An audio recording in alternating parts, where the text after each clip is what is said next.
거는 스페인어로 된 아니, 거, 영어로 된 거. 번역본을 읽었었는데 거기에서 이제 읽으면서 저를 포함해서 다른 학생들도 문화적인 차이랑 그런 게 많이 느끼고 있어가지고 그거에 대해서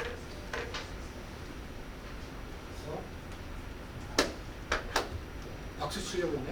쳐주세요. 좋죠. 그러니까 인상적이었던 분이 누가 박수를 처음에 시작했죠? 저 뒤에 오는 남학생. 사실 저는 채식주의자 한강 작가의 채식주의자라고 하는 책이 하도 유명해서 사서 한두 페이지 읽다가 그냥 안 읽었거든요. 근데 그 책에 보면 사회적 내장을 당하고 이런 게 있나 보죠. 아, 그렇군요. 다시 한번 들어가야겠네요. 그래서 다른 학생들도 여러 학생이 비건이즘, 채식주의와 관련된 이런저런 다양한 세부적인 또 굉장히 쟁점이 될 만한 글들을 올렸는데 그냥 아주 일반론으로 약간 우리가 무엇을 먹는가, 어떻게 먹는가 하는 것들은 생득적 우리가 우리 유전자 안에 있는 게 아니라 사회 문화적으로 만들어진다. 비교 사회학적 시각이 필요하다. 그래서 어떤 것이 코멘트 가운데 어느 학생은 식용 개고기에 관한 이슈로 올린 학생들이 분명히 단계적인 경우는 다르지만 어쨌든 무엇을 먹는가 하는 것은 역사적으로 사회적으로 드러난다.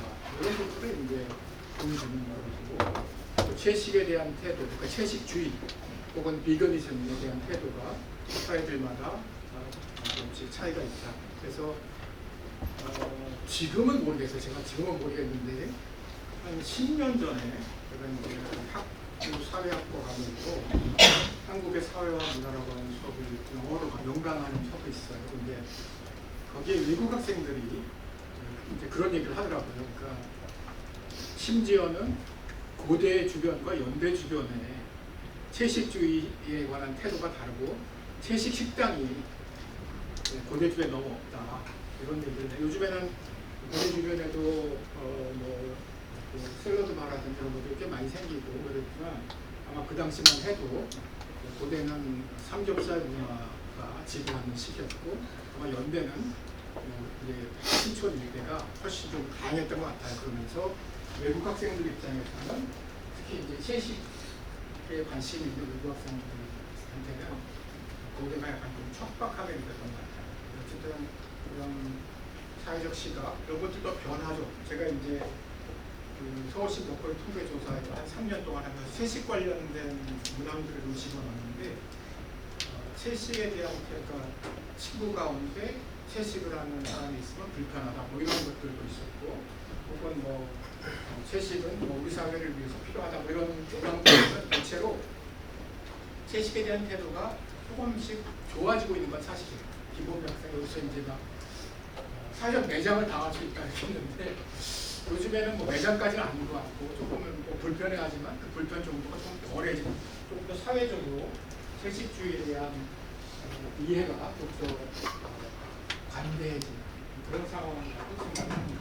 어쨌든 다른 사회적 배경 우리들은 각자 자신의 문화 속에서 사회화되면서 자신의 입맛과 음식에 대한 선호를 갖게 되는데 그런 것들을 이제 보여주는 그런 코멘트를 전해드리고요.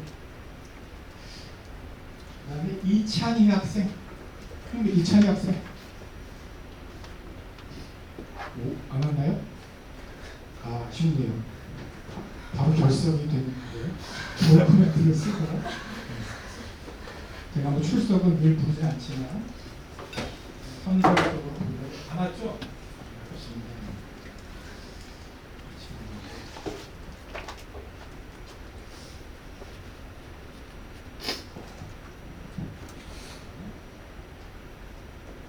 장한나 학생. 장한나 학생도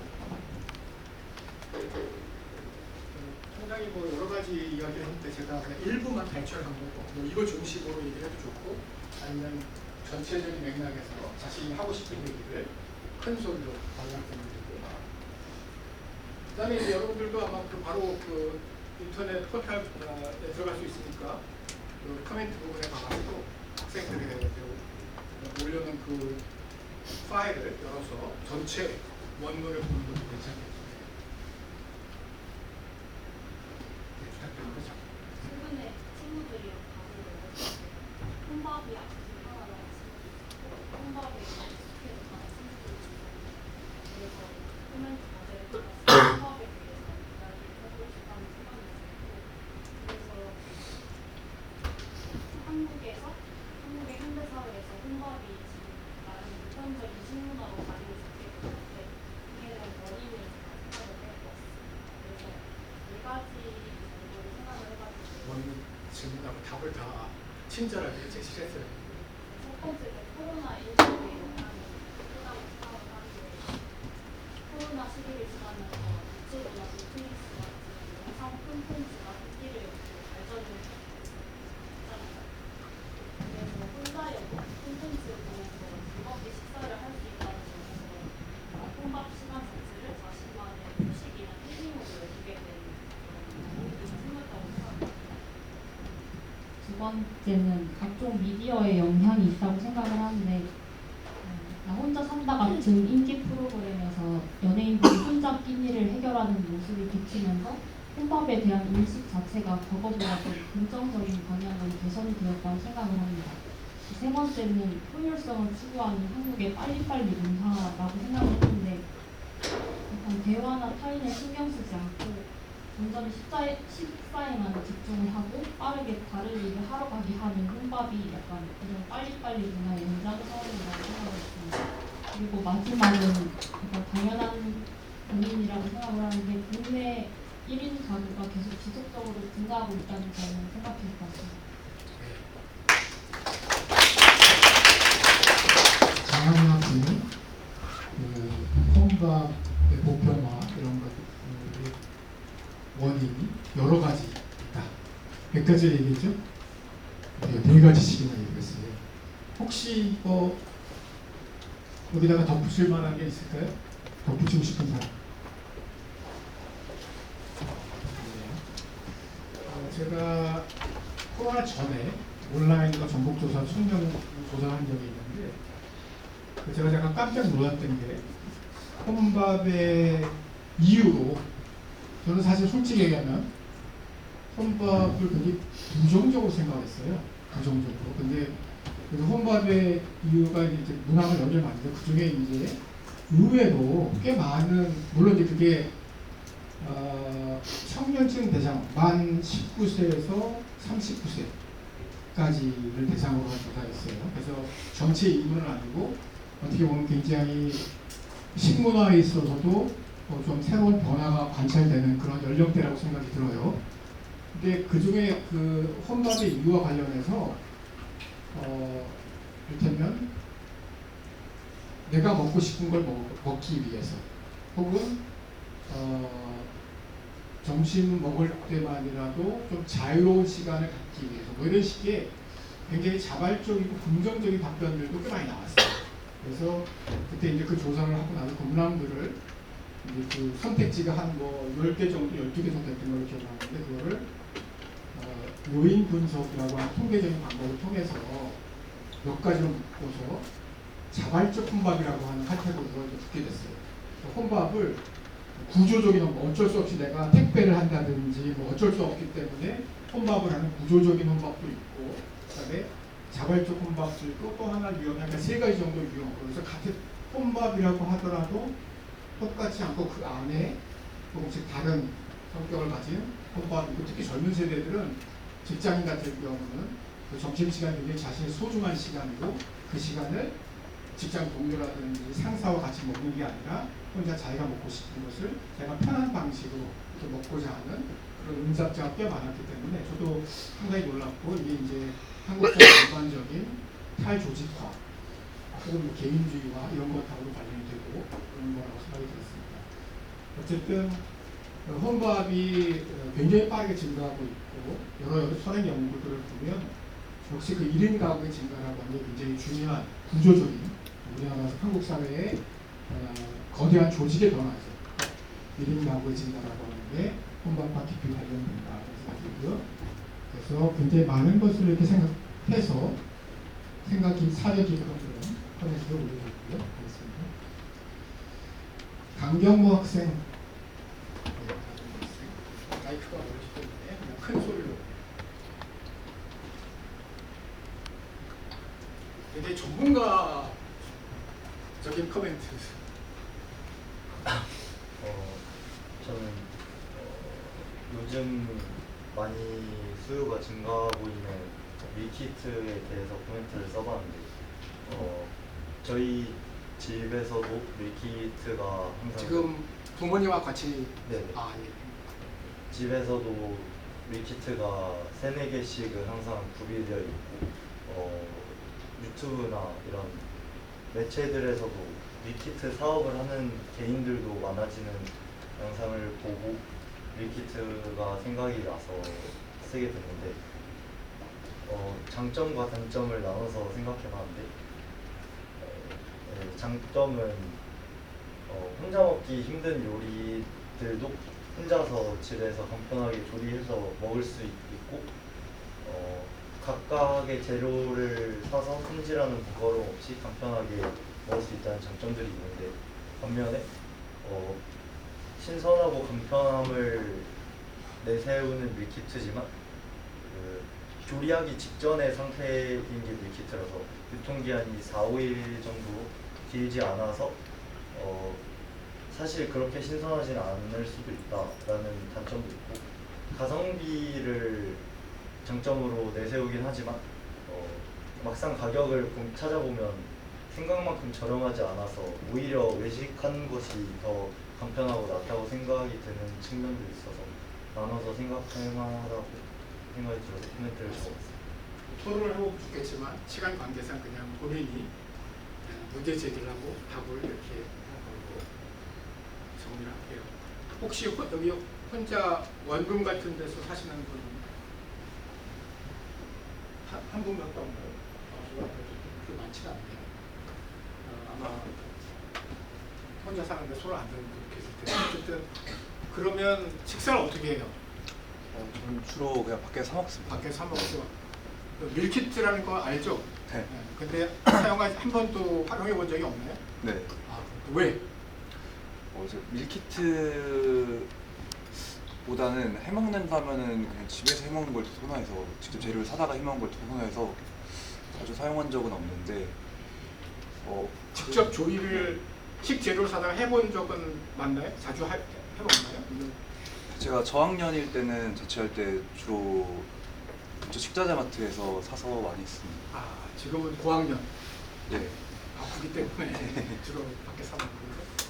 근데 아마 그 전에 저학년일 때 이렇게 재료를 사다 해먹을 때 그 이제 다른 학생들 얘기를 들어보면 그 재료 처치가 그러니까 그 뭐 이것저것 식재료 사다가 그것을 한 번에 다 소진하지 못하고 냉장고에 뒀다가 또 일주일 지나 2주일 지나면 상하고 버리게 되고 이런 경우가 많기 때문에 생각만큼 혼자 밥을 해먹는 게 쉽지가 않다 이런 얘기들을 많이 듣게 되는 것 같고 밀키트는 그 중간쯤 되는 것 같아요. 밖에서 외식할 것인가 아니면 자기가 재료를 사다가 이렇게 실제로 조리를 할 것인가 아니면 그 중간에 자기가 먹고 싶은 음식에 밀키트 사다가 조리해 먹을 것인가 하고 있는데 어쨌든 한국의 식품 관련, 식료품 관련 회사들이 밀키트, 간편식 이런 것들을 굉장히 중요한 먹거리로 생각을 하고 사업 많이 생각을 하고 굉장한 어떤 상품 개발이 이루어지고 있죠. 그래서 어떻게 보면 우리 사회의 조직변, 아까 말씀드린 가족, 빠른 생활, 1인 가구에서 이런 것들을 반영하는 새로운 좀 식품, 상품으로서 식품 밀키트라고 할 수 있겠죠. 되게 전문가, 전공이 뭘까? 보건 정책 관련, 그런 굉장히 전문가적인 최혁준 학생 어디 있을까요? 멀리 계시죠. 최혁준 학생 어디가 저 계시는구나. 전문가답게 생기셨는데. 자, 코멘트 올린 거에 대해서 간단히 설명을 좀 해주실까요? 아, 저는 전공 관련해서 연관지어 생각을 해봤었는데요. 조금만 소리를 이렇게 톤을 키워서 하이톤으로. 지금 WHO의 여러 통계를 보면 현재 기대 수명 혹은 건강 수명에 영향을 미치는 주요 요인들이 고혈압, 당뇨, 비만 같은 만성 질환인 것으로 알고 있습니다. 그런데 이 만성 질환은 식량이 좀 부족했던 그런 몇백 년 전까지만 해도 지금처럼 그렇게 유행하는 질병이 아닌 것으로 알고 있습니다. 하지만 이제 산업화가 진행되고 경제 활동이 커지면서 이제 필연적으로 가용할 수 있는 식량이 늘어나고 그에 따라 유행되게 된 질병이라고 알고 있습니다. 근데 이러한 상황 속에서 지금 당장 학교 밖만 나가도 수많은 패스트푸드점이 있는 이런 시대에 개인의 노력에 의지해서 그냥 건강을 챙겨라라고 하는 것은 조금 어렵다고 생각했고, 따라서 국가적 차원의 제재나 필요하다면 식품업계의 그런 자정작용이 필요하다고 생각했습니다. 그래서 그런 거를 그 규제와 자유 사이에서 어느 정도로 균형을 맞출 수 있을까에 대해서 얘기를 해보고 싶었습니다. 중요한 문제식이고, 본인이 혹시 뭐 그 관련해서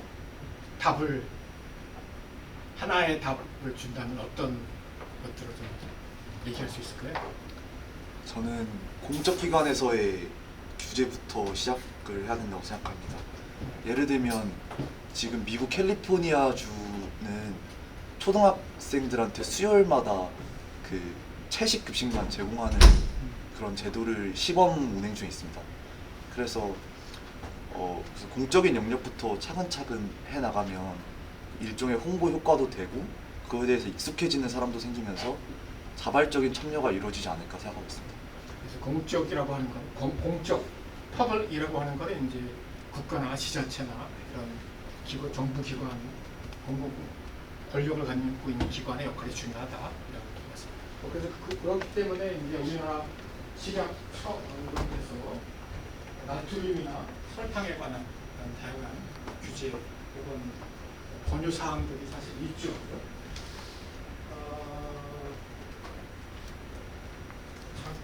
우리 나중에 채식 얘기를 좀 하게 될 텐데, 그 채식 관련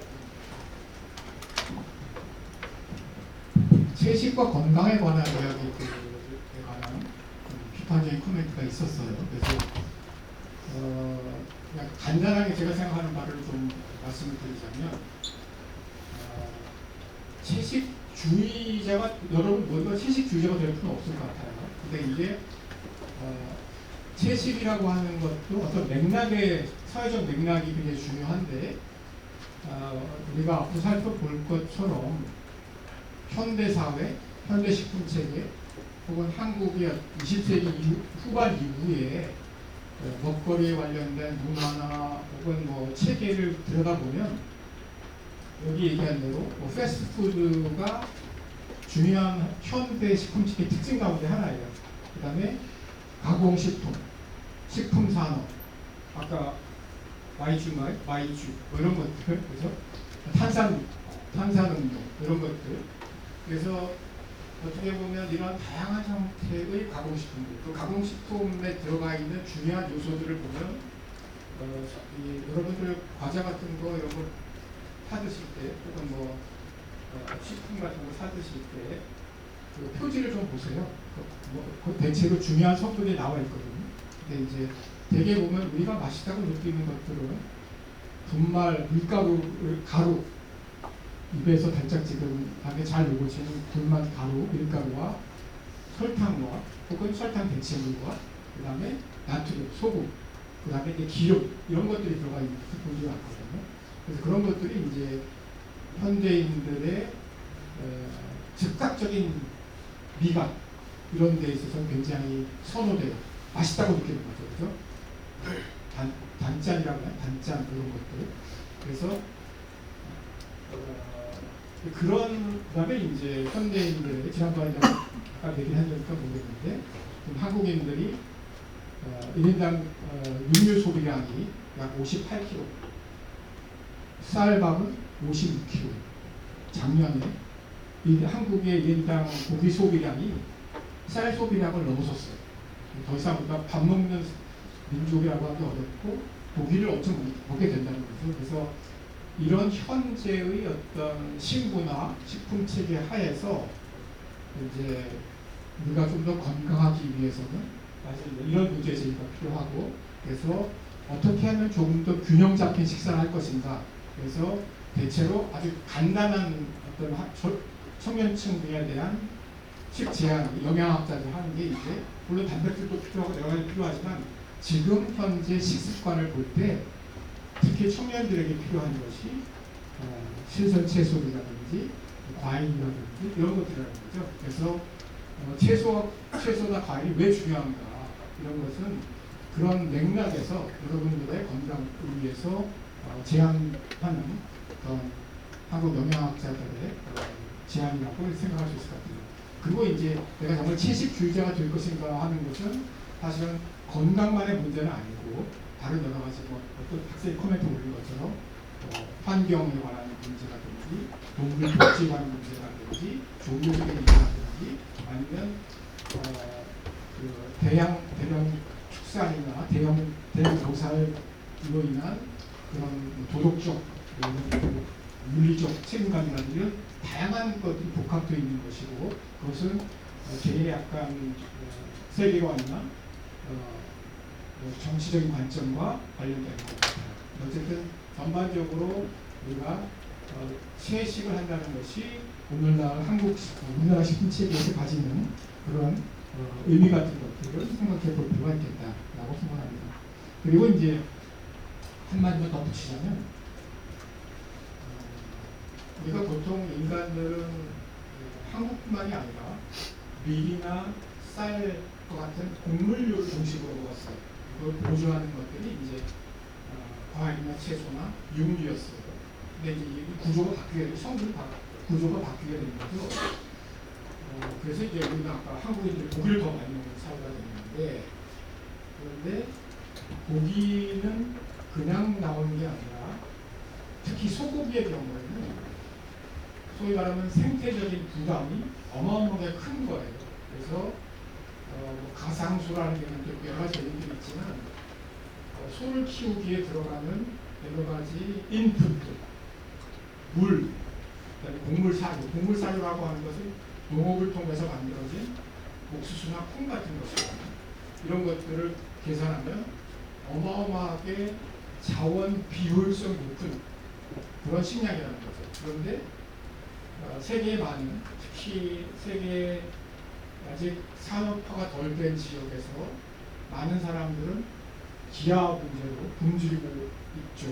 굶주리는 문제가 여전히 굉장히 중요한 사회적 문제이고, 그들이 주로 의존하는 것은 곡물류예요. 근데 그 곡물을 이제 소나 돼지나 닭을 먹여서 그 가운데 에너지 입장에서는 굉장히 많은 에너지를 부각시키는 가운데 고기를 만들어줍니다.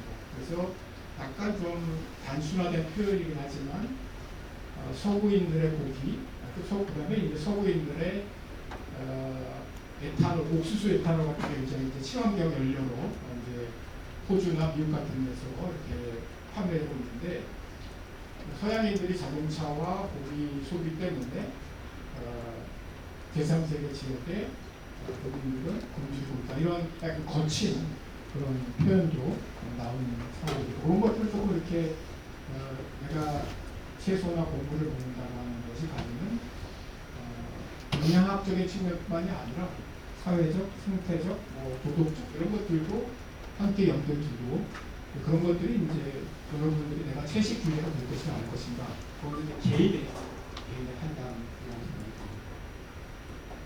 그래서 그런 면에서 이제 여러분들이 너무나 잘 아는, 당신은 혹은 나는 내가 먹는 것이 바로 나다, 내가 무엇을 먹는다는 것이 나의 세계관, 나의 정체성, 나의 관심, 이런 것들을 이제 보여주는 게 되겠죠. 그래서 나는 생각을 자유롭게 이야기 해보았는데 아무래도 시간 관계상 각자 자유롭게 생각하고, 그다음에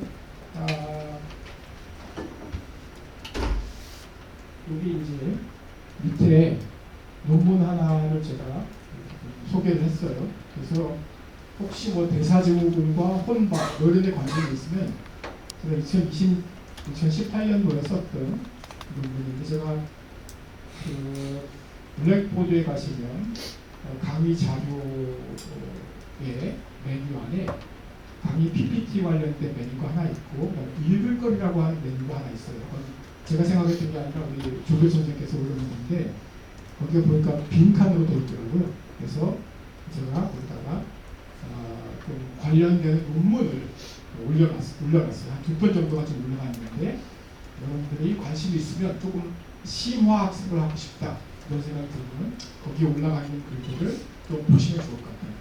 또 하나 공지사항은 블랙보드의 토론실에 보시면 여러분들의 코멘트가 올려질 메뉴가 있죠. 그죠? 그 다음에 또 하나 메뉴를 제가 만들어 놨어요. 이게 먹거리 아카이브라고 하는 제목으로 글을 올렸는데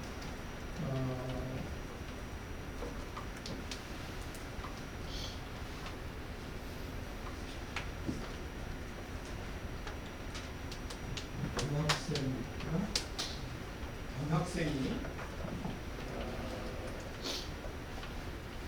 비거리즘과 환경 문제에 대한 좀 비판적 특히 이제 축산업이 지구 온난화의 원인이라고 하는 그런 주장이 가지는 문제에 대한 코멘트를 올려놨어요. 혹시 누구죠?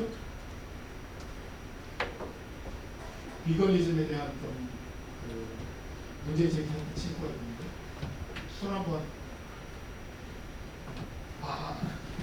이렇게 그렇죠? 아주 좋은 코멘트를 올려놨고 제가 그와 관련된 그 기사를 하나 링크를 해놨어요.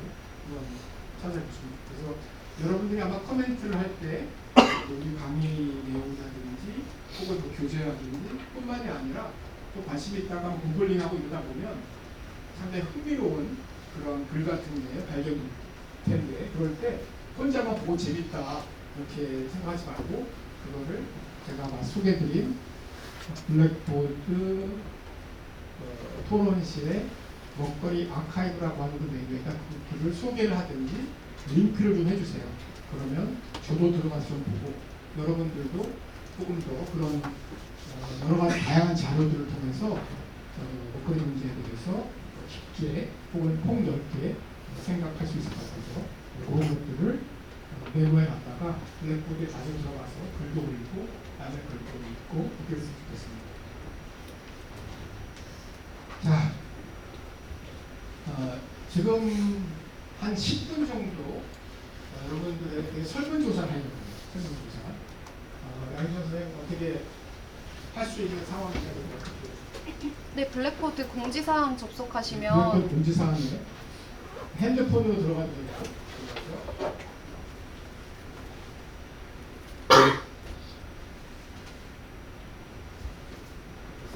이거는 사실 뭐 일부러 정답을 찾아서 아니면 내가 내 자신의 어떤 도덕적 책임감 이런 것 때문에 특정한 방식으로 답변을 하지 말고 그냥 즉각적으로 질문에 대해서 바로바로 답변해 주기 바랍니다.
시험이 아니고 조사니까 부담 없이 바로바로 그냥 답변하시면 될 거고요. 아직 안 하신 분들은 하시면서 들으시면 될 것 같아요. 먹거리 이해력, 먹거리 이해력이라고 하는 개념으로 잠깐 소개해드리려고 하는데 영어로는 food literacy. 그래서 먹거리 문자 해동력 이렇게 하기도 하고 식혜력 뭐 이렇게 표현하기도 해요. 그래서 되게 오랫동안 먹거리 이해력 개념이 주로 이제 영양학자들에 의해서 이제 이렇게 개념화되고 혹은 교육기관에서 교육을 하기도 하고 있어요. 그 식혜력 개념을 먹거리 이해력 개념을 한국에서 어떻게 좀 측정할까 이런 고민들을 좀 하다가 한 3년 전부터 아까 말씀드린 대로 서울시 먹거리 통계조사 서울시 거주자들 한 3,400명 정도를 대상으로 하는 대대적인 설문조사를 서울시에서 진행했고 해왔고 그다음에 이제 한 4년 전부터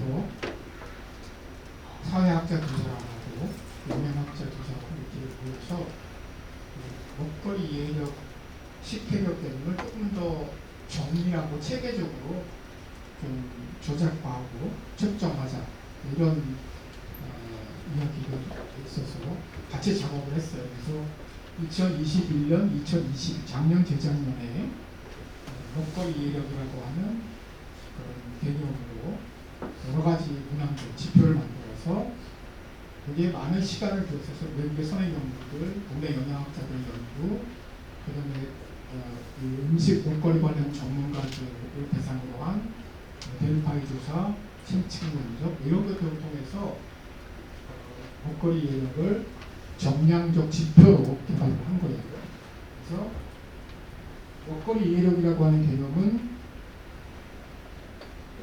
세 가지 측면이 있다. 세 가지 그냥 단순한 개념이 아니고 세 가지 차원이 있는데 하나는 영양 및 안전과 관련된 전통적으로 영양학자들이 같이 있는 영양학이나 보건학이 같이 있는 그런 영역이 있고 또 하나가 관계 및 문화 영역.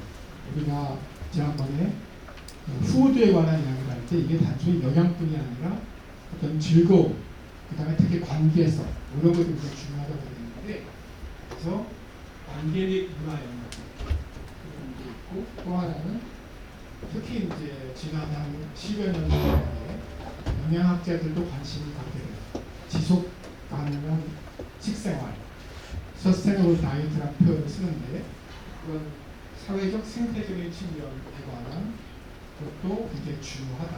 그래서 세 차원, 영양학, 문화, 그다음에 생태, 세 차원으로 설명 문항들을 구성할 수 있고 그 항목들 보면 여러분들 쭉 한번 보세요.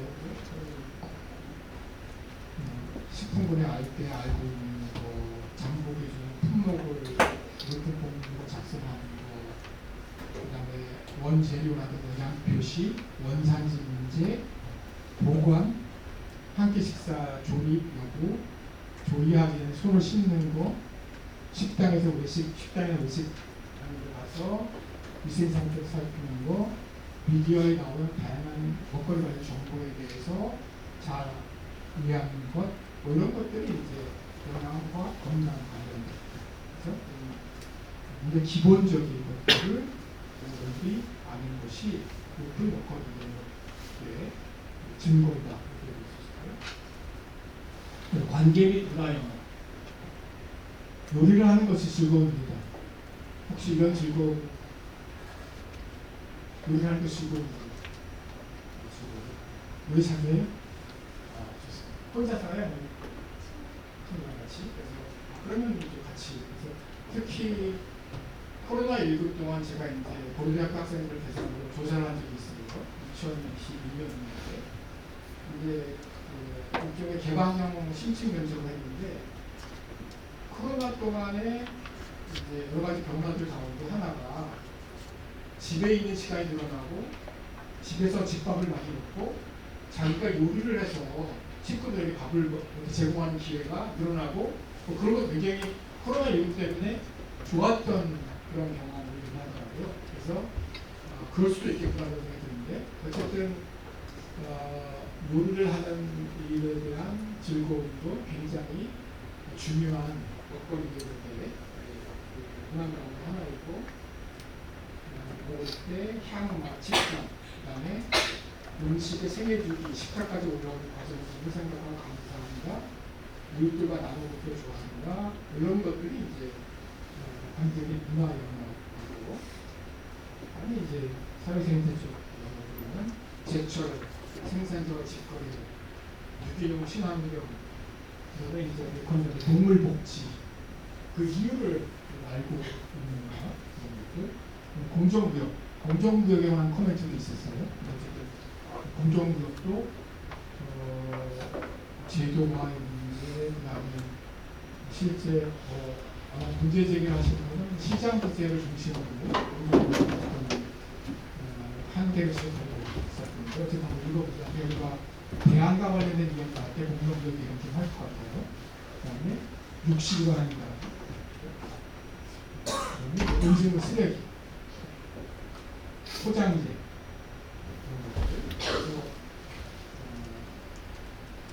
여기 나온 이 문항들이 어떻게 보면 이번 학기 이 수업을 통해서 우리가 직간접적으로 다 이렇게 좀 생각하고 다루게 될 이슈들이에요.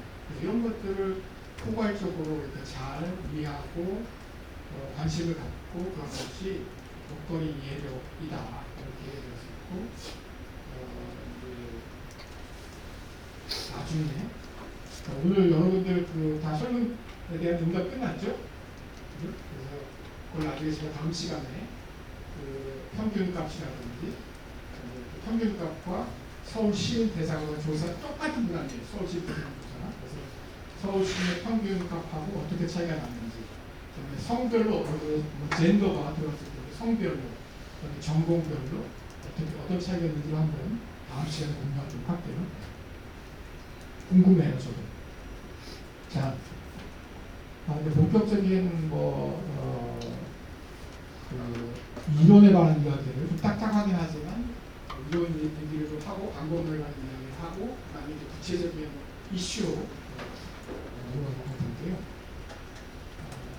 먹거리 관련된 음식 관련된 중요한 이론 가운데 하나는 기능주의라는 아마 사회과학을 하시는 분들은 많이 들어봤습니다. 정치학을 행정하고 하든 사회하고 하든 기능주의 어떻게 보면 근대 사회과학이 이렇게 만들어지면서 기능주의가 가장 오랜 역사를 가지고 대표적인 이론 가운데 하나라고 할 수 있고요. 기능주의는 사회를 하나의 유기체로 사람의 몸 이런 것처럼 하나의 유기체로 그래서 학자들은 드루킹이나 파스타코파스스 같은 사람들이 있는데 중요한 건 아니고 어쨌든 그래서 한 사회는 예를 들자면 사람의 몸과 같다. 사람 몸에는 여러 가지 부위들이 있죠. 뇌, 눈, 코, 입, 손가락, 발가락 이런 것들 있죠. 그 각각은 우리의 몸을 이루는 하위 단위들이죠. 그리고 각각은 서로 막 싸우는 게 아니라 나라고 하는 한 인간의 존재가 잘 유지되고 계속 성장할 수 있도록 기능하겠죠. 그래서 기능, 펑션. 그래서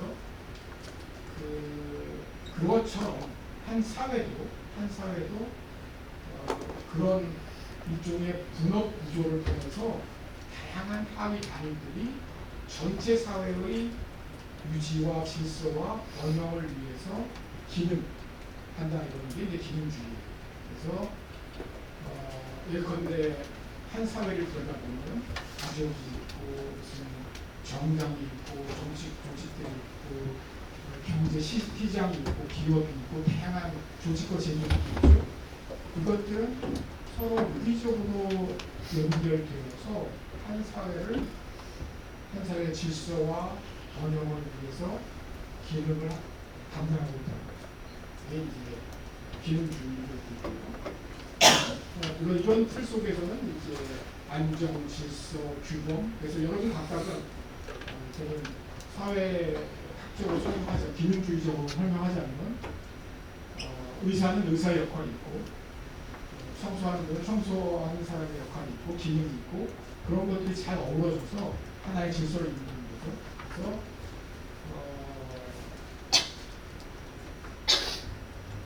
그런 시각에서 보면 손과 머리가 어느 게 더 중요해 할 수 없는 것처럼 의사와 청소부가 누가 더 중요하다거나 뭐 그렇게 할 수 없고 또 이제 약간 비판받는 부분은 그러면 너는 청소부가 만족하고 그냥 평생 잘 살아 이런 식의 약간 그 체제의 질서를 지나치게 옹호하는 그런 설명들이 있기 때문에 그런 갈등 문제로부터 큰 비판을 받고 어쨌든 그런 것이 이제 기능주의라고 할 수 있고 그런 기능주의의 시각에서 본다면 먹거리와 음식이라고 하는 것은 사회 질서와 규범과 안정, 기존의 사회 통합 이런 것들을 위해서 기여하는 것이라고 볼 수 있겠습니다.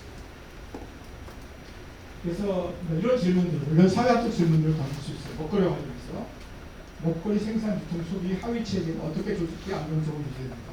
한 사회가 있으면 큰 하나의 식품체가 있다. 그 안에 농민도 있고 슈퍼마켓도 있고 무역회사도 있고 소비자도 있고 레스토랑도 있고 이런 것도 있겠죠. 그것들이 잘 서로 유기적으로 연결돼서 안정적인 먹거리 생산과 유통이 되도록 기능하고 있다. 이렇게 이제 간단하게 설명할 수 있을 테고 그것들이 어떻게 조직되어 있는가를 질문할 수 있겠죠. 사회학者입장에서. 그 다음에 그래서 또 나아가서 먹거리 체계도 먹거리를 담당하는 하나의 체계이고 이것보다 더 큰 체계, 사회 전체 체계가 있었는데 그 사회 전체 체계가 잘 굴러가도록 먹거리라고 하는 것을 공급해주는 그런 체계라고 할 수 있겠죠. 어떻게 이런 것들이 순조롭게 진행되는지 이런 것들을 질문할 수 있을 거고 그 다음에 우리가 먹거리 소비한다는 것, 그것의 사회적 기능은 무엇인가 이런 질문을 할 수 있는데 자, 우리가 이렇게 얘기할 수 있겠죠. 자, 가족이 있고 그리고 가족이라고 하는 것, 혹은 가정이라고 하는 것은 음식 소비에 굉장히 중요한 공간이다. 이렇게 전통적인 가족에서 얘기하겠죠. 그리고 그 안에는 음식을 둘러싼 분업이 있어요. 그래서 전통적인 가족에서 엄마는 요리, 아빠, 남성은 돈을 벌어서 식 재료를 구입하다가 레스토랑에 갔을 때 카드를 내는 사람. 그 다음에 자식들은 맛있게 먹고 행복하고 그 다음에 가끔 설거지를 하는 사람. 이런 식의 그런 가족 내에서의 먹거리와 관련된 분업 구조가 있고 그리고 그것은 그 가족을 잘 작동하도록 하는 굉장히 중요한 기능이다. 이렇게 설명하고 그 가족은 다시 사회 전체의 한 하위 조직으로서 사회 전체의 질서와 번영에 기여하고 있다. 이렇게 되는 거죠. 그래서 이제 그런 설명을 할 때 이제 다른 시각에서 보면 현대의 다른 이론적인 갈등 이론이나 이런 식으로 보면 굉장히 이제 체제 원론적이고 그다음에 이제 기존의 권력 관계나 사회 관계 이런 것들을 그대로 정당화하는 그런 설명이라고 비판받을 수 있겠죠. 그래서 엄마의 역할이라고 하는 게 사실 무서워 보이죠, 그죠? 저도 아직도 엄마 손맛 이런 것들 너무 좋아하긴 하지만 그것이 전제로 하는 것은 그런 가정 내에서의 분업 구조를 정당화하는 그런 문제를 가지고 있다는 거죠. 조금 다른 질문인데 여기 타이거 플라자인가요? 거기에 보면 지금 없어졌나? 아직도 있죠, 그죠? 맘스터치라고 하는 패스트푸드 사이버거즈가 이런 거 좀 나온 적이 있는데 어쨌든 그게 왜 사이버건지 잘 모르겠어요. 그게 뭐 누가 있는 거예요? 맘스터치라고 하는 것은 한국말로 하면 엄마의 손맛, 엄마의 손길 뭐 이렇게 번역될 수 있을 것 같아요. 그래서 상당히 흥미로운 이름인 것 같아요. 아마 현대 사회에서 현대 한국 사회에서 여러 가지 변화들이 일어나고 있는데 일종의 향수처럼 여전히 엄마 손맛에 대한 그런 감정이 있고 그런 것들을 패스트푸드 식당이 일종의 마케팅 차원에서 활용하고 있다 이렇게 비판할 수 있겠죠. 어쨌든 이 기능주의적 시각에서 본다고 하면 기존의 여러 가지 분업 구조나 규범이나 행위 양식 이런 것들을 굉장히 안정적인 것으로 보고 사회 전체를 위한 그런 하위 기능들의 연결망으로 본다 이렇게 볼 수 있습니다. 그래서 다시 정리를 하면 음식이 가지는 사회 질서 및 통합의 역할을 하는 거고 음식 문화를 그래서 결국 개인들은 내가 가족을 통해서 어떤 음식을 먹고 어떻게 먹고 어떻게 행동하고 이런 것들을 학습하고 재생산에 이렇게 활용된다는 거죠. 그리고 이런 시각에서 본다면 사회 변동이라고 하는 것은 굉장히 제한적이에요. 기능주의적이고 그리고 일탈적이라고 생각해요. 무슨 변화가 일어나면 이거 뭔가 시스템이 작동하지 않기 때문에 빨리 시스템이 정상적으로 복구되고 이렇게 해야 된다고 생각을 하죠. 그래서 그러다 보니까 마찬가지로 음식 변화와 관련해서도 예를 들면 사람들이 밖에 나가서 밥을 먹고 집밥을 안 먹네? 기능주의적 시각 그렇게 설명하는 사람은 요즘 별로 없겠지만 기능주의자의 입장에서 보면 이건 굉장히 잘못된 일탈적인 현상인 거예요. 빨리 사람들이 집밥을 먹어야 되고 집밥이 중요해요. 그리고 그러기 위해서는 가족을 다시 복구시켜야 되고 전통적인 가족이 가지는 미덕 이런 것들을 강조해야 되는 그런 시각에서 지금 혼밥의 문제를 굉장히 일탈적인 현상으로 바꿀 수 있죠. 그래서 그런 변화에 대한 나중에 들려던 역사 발전론적인 시각은 그 변화라고 하는 것 자체가 굉장히 중요하다고 한다면 기능주의자들은 그 변화를 굉장히 문제점인 거고 체제 질서와 안정을 강조합니다. 웨스트리 브라운 아마 여러분들도 들어본 꽤 유명한 인류학자이고 인류학자인데 돌아가신지 소위 말하는 부족사회나 전통사회에서 그러니까 이 기능주의자들 입장에서 본다면 사회 구조, 사회 체계라고 하는 것은 굉장히 본질로 그렇게 들어가면 굉장히 유사해요. 그래서 왜 이런 부족사회나 작은 단위의 그런 사회에 들어가서 인류학적 연구를 했냐면 현대 예를 들어 미국 사회 너무 복잡하잖아요. 그래서 관찰할 것들이 너무 많고 막 그런 거예요. 그래서 조그만 지역, 조그만 단위, 적은 인구의 사회에 들어가서 그 사회를 직접적으로 관찰하면서 그 사회가 가지고 있는 어떤 본질적인 하위 체계들이 무엇이고 그것들이 수행하고 있는 기능이 무엇인가라는 것을 직접적으로 관찰하기가 좋은 거죠. 그 본질적인 어떤 요소와 기능들을 발견하면 그것을 기반으로 그 미국 사회가 됐던 그 굉장히 복잡해 보이는 사회도 그 사회를 들어가면 중요한 하위 체계들이 있고 그 하위 체계들이 수행하고 있는 기능들은 그 작은 사회와 크게 다르지 않다. 본질적으로. 이런 입장이죠. 이런 입장에서 안다만 섬이라고 하는 벵골반에 있는 곳에 가서 연구 방법을 촬영하잖아요. 그래서 거기 가서 음식 관련 의뢰 및 금기, 음식과 관련해서 구성원들에게 이런 것들을 먹어도 되고 이건 어떻게 먹어야 되고 이런 것에 대한 어떤 규제와 이런 문화가 있다는 거죠. 이런 것들을 통해서 그 구성원들을 자기들 사회의 구성원으로 통합시키고 그 구성원을 해야 여러 가지 기능들을 수행하도록 사회화시키고 있다. 이러한 것이 현대사회에서 마찬가지다 이렇게 얘기해요. 그래서 음식을 통해서 구성원들은 그 사회의 혹은 그 분야의 정체성, 공유된 정체성을 가지게 돼요. 그러니까 한국 사람이라는 걸 알게 되거지만 그 다음에 사회화 이게 중요하고 먹거리 협동 생산, 공동 조적 대응 이런 것들을 통해서 서로에게 서로가 굉장히 중요한 기능적 하위 단위라고 하는 것을 학습한다. 그리고 이런 것들이 결국은 이 불악의 사회 통합에 굉장히 중요하다. 그래서 우리가 이런 것들을 그대로 이제 원형한다면 한국인들은 한국 음식을 먹고 밥 약을 하고 회식을 하고 이런 걸 통해서 우리가 한국인이라고 하는 그 정체성을 가지게 되고 한국인으로서의 어떤 통합을 한국 사회 통합을 강화시킨다. 뭐 이렇게 이제 설명할 수 있겠죠. 검색하다 보니까 나와서 강요되는 거예요. 실제로 그 브라운이라는 사람 책의 연구에 보면 잘 보이지 않지 보시면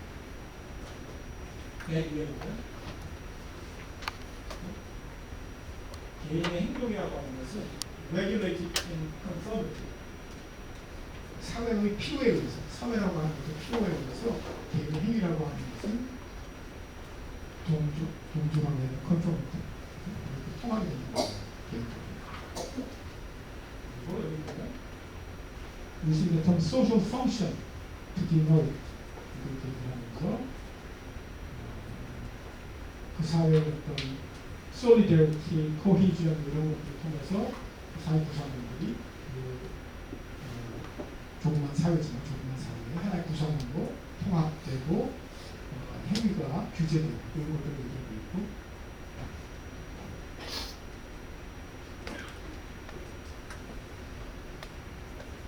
맨 아래 부분을 보시면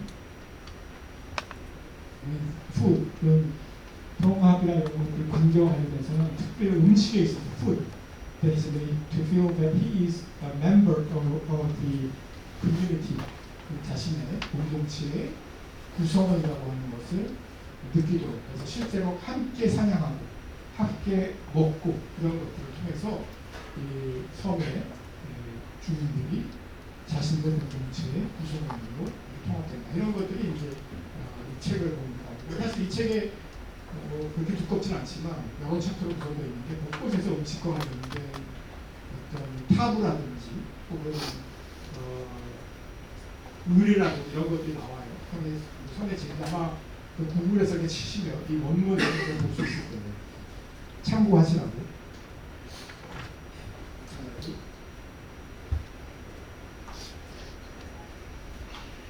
음식이라고 하는 것은 상호 의존성의 감정과 깊이 관련되어 있고 특히 어린 시절에 음식과 관련된 그런 규범 이런 것들을 그리고 공동체와의 어떤 통합 이런 것들을 사회화한다 뭐 이런 내용이 나옵니다. 혹시 시간 되시면 대답해요. 그 위대한 인류학자 웨스턴 브라운이 어떤 글들을 썼는지 비능주의적 시각을 좀 정리하면 웨스턴 브라운으로 갈 필요도 없이 제사 여러분들 가운데 기독교인 비율이 증가하면서 전통적인 유교적 제사가 많이 사라졌긴 했어요. 그렇지만 아마 여러분 음복이라고 하는 걸 알 거예요. 제사라고 하는 것은 한국의 제사라고 하는 것은 어떻게 보면 가족주의의 확대예요. 가족주의 확대. 가족주의를 어디까지 확대하냐면 돌아가신 할아버지, 증조 할아버지까지 소환해서 제사라고 하는 의례를 통해서 그 다음에 특히 술과 음식 그리고 추석이 곧 다가오거든요. 추석에 보면 차례상을 차리고 그 다음에 이제 거기에 꽃가지 않는 술과 새로 이제 수확된 과일이나 이런 것들이 있거든요. 그래서 그런 걸 통해서 조상들을 감사하고 조상들과 살아있는 자들, 그다음에 살아있는 자들의 자손들이 한데 모여서 그 가족, 확대된 가족의 역사와 뿌리와 통합 이런 것들을 파괴하는 자리 그것이 가장 응축되는 게 이제 음복이라고 하는 거죠.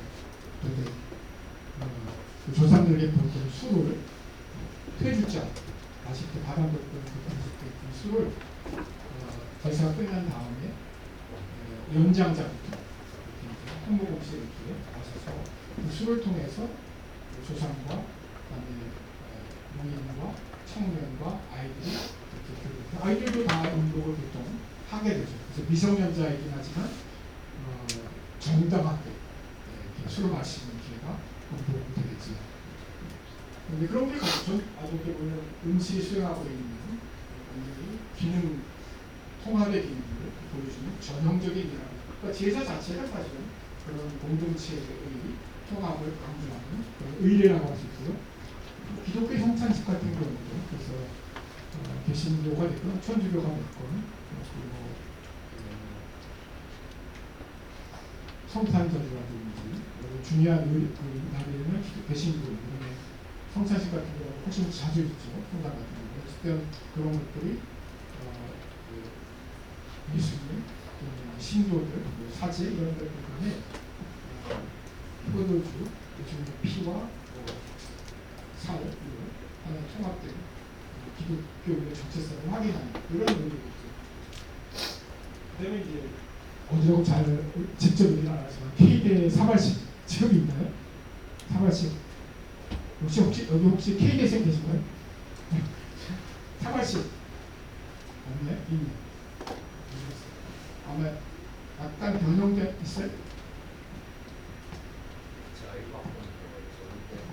이거 옛날 있는 Once Upon a Time. 저보다 더 선배님들은 진짜 그렇게 한 병을 원샷을 하고 막걸리 원샷을 하고 개원하는 것까지 학과 다니고 동안 그 세터에서 그렇게 했다고 들었었는데 저희 때는 그렇게 하진 않고 이제 막걸리 아침 햇살 한 잔을 좀 사주를 가지고 그냥 마시는 거가 사발식이 있긴 있었는데 지금 아주 옛날 멤버들 그런 게 있었는데 요즘은 어떤가요? 요즘 또 있나요? 약간 세대적인 건가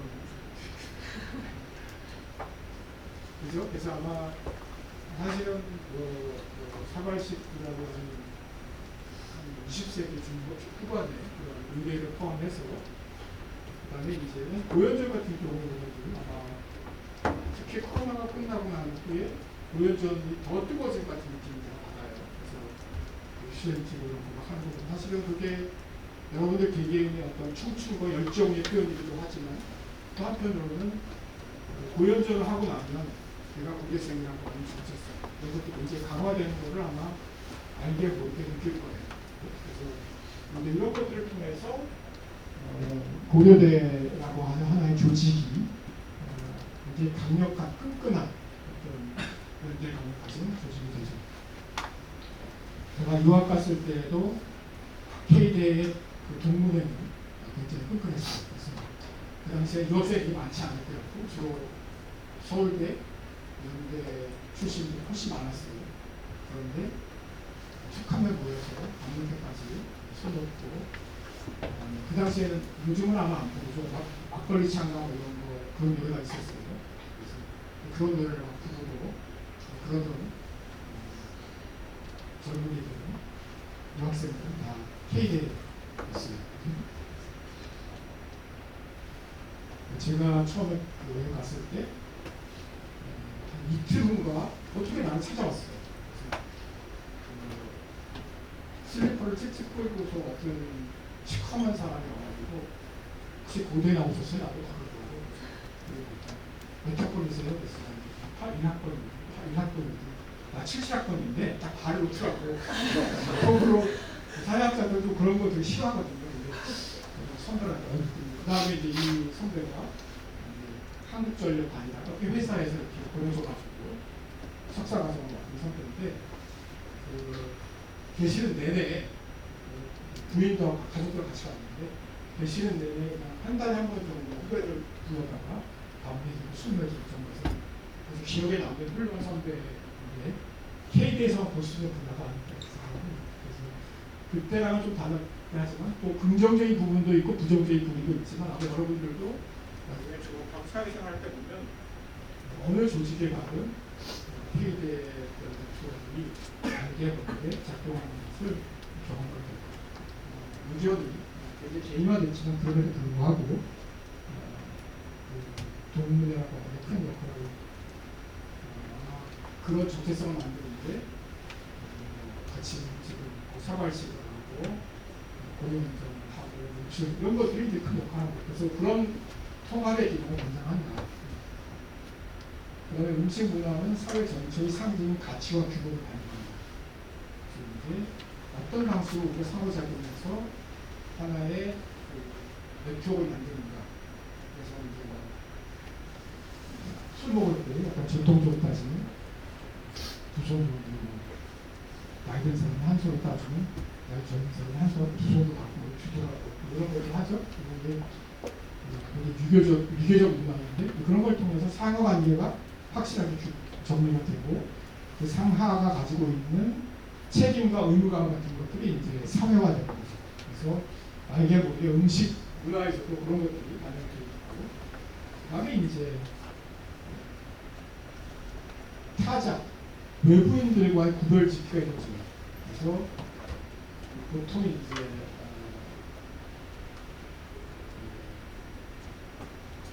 식사를 같이 한다고 하는 것은 일정하게 친밀감을 가지게 되고 신문화를 모른다, 어떤 문화를 모른다고 하는 것은 그 사람은 외부인이기 때문에 우리가 이렇게 배제하기도 하고 이해해주기도 하죠.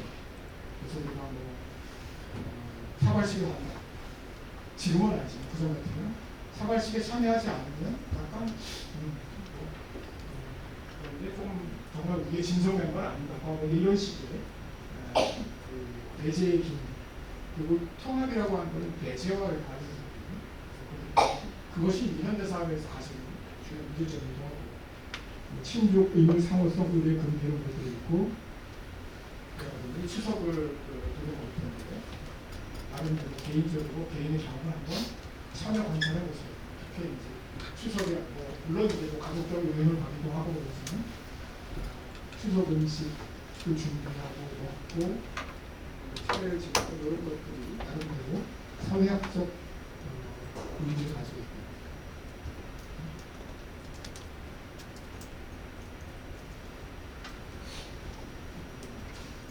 가족이라고 하는 게 가지는 음식과 관련된 굉장히 중요한 기능 구성원들의 어떤 통합 같이 가족들하고 밥을 먹는다고 하는 것 옛날에 무슨 뭐 식탁 교육 밥상 우리 교육이라고 했나요? 그런 것들이 있었죠. 이게 우리가 분명히 알고 있는 것처럼 그런 어떤 가족과 관련된 음식의 관행이 바뀌죠.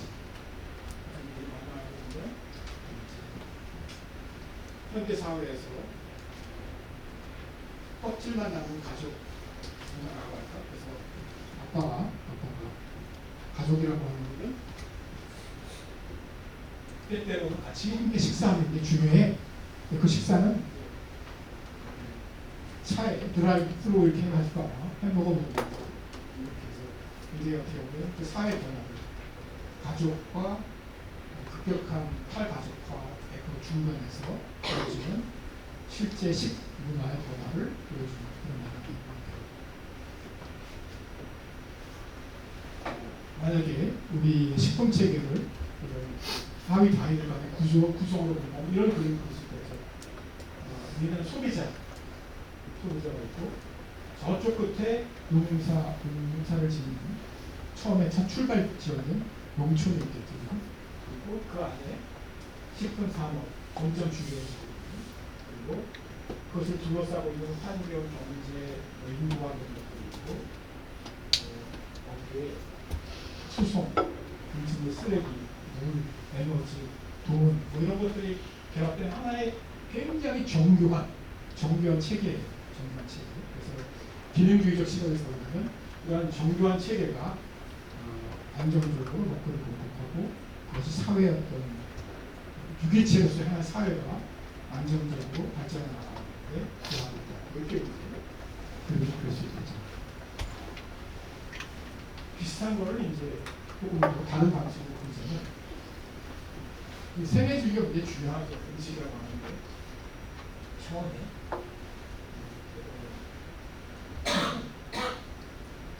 생산에서 우리가 생산에서 시작해가지고 시스템이 그거 아니면 다양한 음식과 관련된 정교한 행위자와 행위 양식 이렇게 합쳐서 우리가 현재 큰 문제 없이 잘 먹고 있는 거죠. 그런데 이제 이런 푸드 시스템에 문제가 생길 때가 있어요. 근데 갑자기 흉작이 들었다. 아니면 코로나 때문에 제대로 음식 관련된 그 국제 무역망에 문제가 생겼다.